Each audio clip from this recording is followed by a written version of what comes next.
4,500년 전에 건설된 이집트 피라미드는 세계 7대 불가사의이며 많은 풀리지 않는 미스터리가 있습니다. 라고 생각하시겠지만 최근 들어 거의 모든 미스터리가 풀렸습니다. 피라미드는 외계인이나 아틀란티스 같은 초고대 문명이 지었다라거나 거대 발전기거나 외계인의 통신탑이다라는 설들이 있습니다. 그러면 피라미드의 대표적인 미스터리를 알아보겠습니다. 첫 번째, 피라미드 건설에는 10만 명의 노예가 동원되었다. 두 번째, 당시의 기술로 채석장에서 피라미드까지 돌을 운반하기 불가능하다. 세 번째, 2톤에서 수십 톤의 거석 300만 개를 146m의 높이로 어떻게 쌓았을까? 네 번째, 피라미드의 용도를 알 수 없다는 것이 주요 미스터리입니다. 그러면 이제 이 모든 미스터리를 해결해 보겠습니다. 첫 번째, 피라미드는 10만 명의 노예가 동원되었다고들 합니다.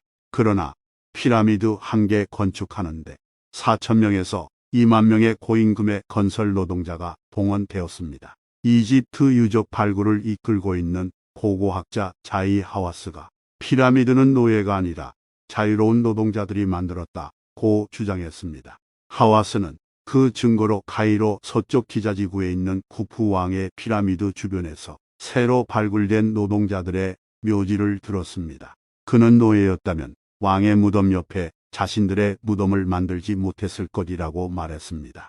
또 하와스는 노동자들의 무덤벽에는 자신들을 쿠프 왕의 친구라고 쓴 낙서도 있다고 전했습니다. 왕을 친구라고 부르고 피라미드 옆에 무덤을 만든다는 것은 노예로는 상상을 할 수 없는 일입니다.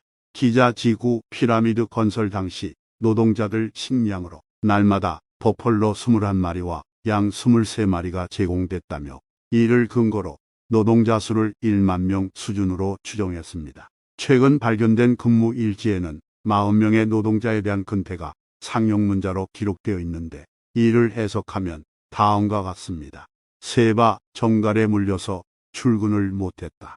코스 몸이 아파서 휴가를 냈다. 다음 날은 잔치 때문에 일을 못 나왔다. 폐소 아들 묘지 참배로 휴가를 냈다. 내 페렙 형의 시신 미라를 만드느라 휴가를 냈다. 이오텝 과음으로 인한 숙취로 휴가를 냈다.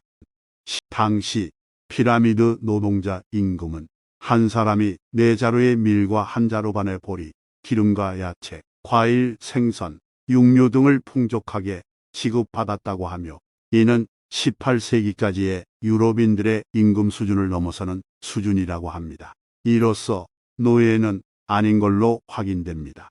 두 번째, 당시의 기술로는 채석장에서 피라미드까지 돌을 운반하기 불가능하다고 합니다. 바퀴를 이용하는 수레도 없던 시절이었습니다.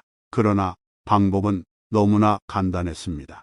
채석장에서부터 나일강까지 인공 운하를 만들고 나일강에서부터 피라미드 공사장까지 다시 운하를 팠습니다.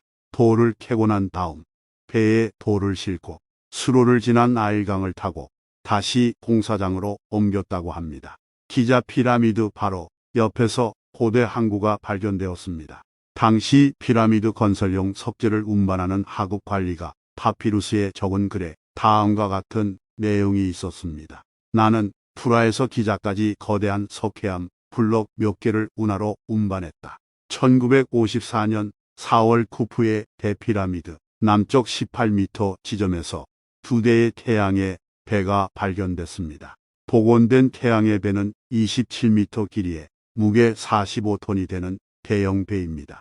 약 150톤의 물건들을 운반할 수 있다고 합니다.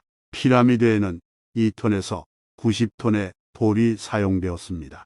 지상에서의 이동은 바퀴는 없어도 황소가 끄는 썰매를 사람이 끌거나 소가 끌었다고 합니다. 사람이나 가축이 끄는 썰매에 모래와 물을 뿌리면서 이동했다고 합니다. 평지에서는 가축이 위험한 구간이나 피라미드 근처에서는 사람이 끌었다고 합니다. 세 번째, 2톤에서 수십 톤의 돌 300만 개를 어떻게 쌓았을까? 과거 경사로를 만들어 밀고 끌고 올렸다라는 가설이 정설로 되어 있었으나 요즘에는 경사로를 만드는 것이 피라미드를 만드는 것보다 더 힘들어서 이 가설은 폐기되었습니다. 외계인이나 초고대 문명의 기술로 지었다라는 이야기가 있으나 기자 피라미드를 건설한 기술을 보면 규모는 웅장하나 기술적으로는 로마의 건축 기술보다도 많이 떨어진다는 것이 학자들의 의견입니다. 그리고 그 시대 사람들이 지을 수 없다면 다른 문명의 도움을 받았겠지만 기록 등으로 볼 때 그 시대의 기술로 지어진 것이 맞다고 합니다.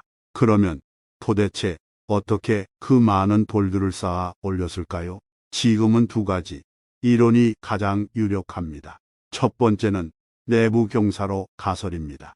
피라미드를 쌓을 때 외부에 경사로를 만들지 않고 내부에 경사로를 만들면서 작업했다는 가설입니다. 이렇게 되면 밖에서 보았을 때는 깔끔한데 내부에는 경사로 흔적이 남습니다. 내부 경사로의 흔적이라고 보이는 것이 발견되었다고도 하고 아니라고도 합니다. 그러나 내부 경사로도 최상층부에 도착하면 공사가 상당히 힘들어집니다. 이 때문에 또 다른 가설이 있습니다. 어떻게 보면 아주 단순한데요. 피라미드 모양의 모래성을 만든다고 가정해 봅시다. 먼저 모래로 산을 만들고 주변을 깎아가면서 피라미드 모양을 완성하는 것이 가장 쉬울 것입니다. 계단식 피라미드를 먼저 만듭니다. 계단식 피라미드는 전 세계에서 많이 볼 수 있는 피라미드입니다.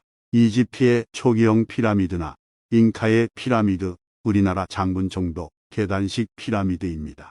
계단 옆에 돌을 밀어 올릴 수 있는 경사로를 쉽게 만들 수 있으므로 작업하기 쉽고 과거에도 사용하던 방법이라 공사에 부담이 없습니다.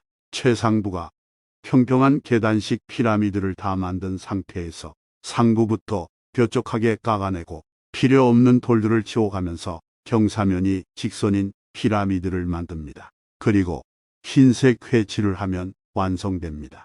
햇빛을 받으면 찬란했던 과거의 기자, 대피라미드가 완성됩니다. 요즘은 이 가설을 정설로 생각하는 학자가 많아지고 있습니다. 마지막으로 피라미드의 용도를 알 수 없다고 하는데 쿠푸왕 때 지어진 피라미드만 무덤으로 사용되지 않았습니다. 그래서 많은 사람들이 오해를 하는데 기자 피라미드를 제외한 거의 모든 피라미드가 파라오의 무덤입니다. 당연히 기자 피라미드도 무덤으로 만들어졌다고 보는 것이 정설입니다. 그런데 왜 무덤으로 사용하지 않았을까요? 두 가지 가설이 있습니다. 하나는 무덤이 맞다 입니다.